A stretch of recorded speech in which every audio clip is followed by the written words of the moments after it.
Okay, so I'm reviewing for the Algebra 2 Unit 4 test tomorrow.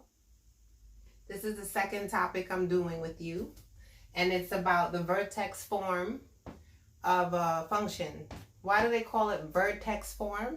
Because you can just look at this thing and tell what the vertex is, okay, when it's written in this form.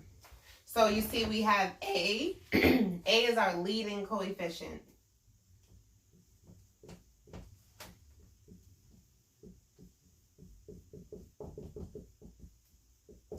And then you have X. X is just the input. Y is the output that is needed in the function. We don't mess with that. But the H and the K, that's our vertex.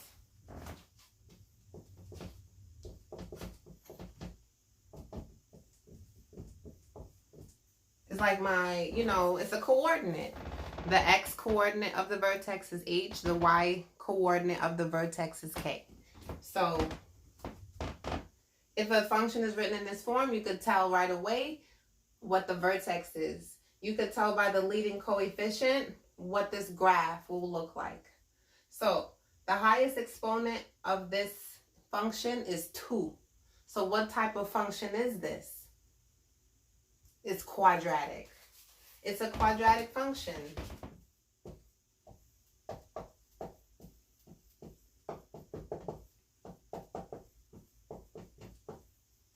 Quadratic functions make parabolas. So if my leading coefficient A, if it's positive, that means we're happy. And it means my parabola is facing up. And it also means I have a minimum value at the bottom. If my A is negative, well, that means, negative is sad. My parabola is facing down. It's going to negative infinity. And we actually have a maximum point. Okay? So you're going to be asked about this on your test. Another thing is, what if your vertex was, different places in the coordinate plane, right? Here's our coordinate plane. This is my X, this is my Y, right? We have the first quadrant, second quadrant, third quadrant, fourth quadrant, okay? So what if my vertex was in the third quadrant? What can you say about the H and the K? Well, here's the third quadrant. In the third quadrant, X's are negative and Y's are negative. So that means H is negative and K is negative.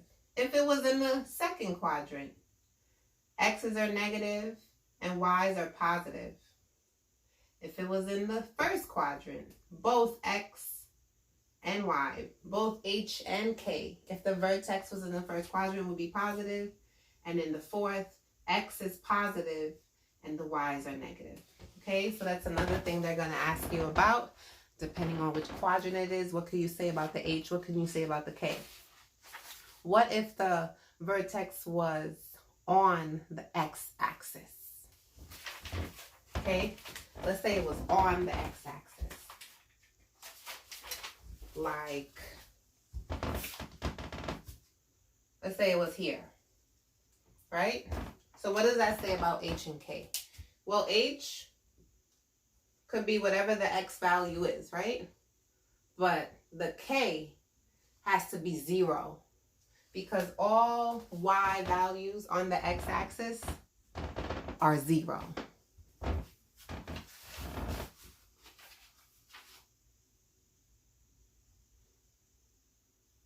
So let me write that down.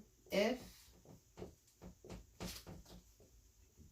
the vertex is on the x-axis,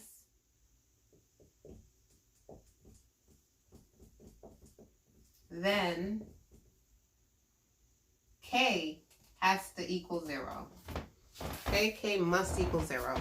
If the vertex on this axis, And I think I covered everything.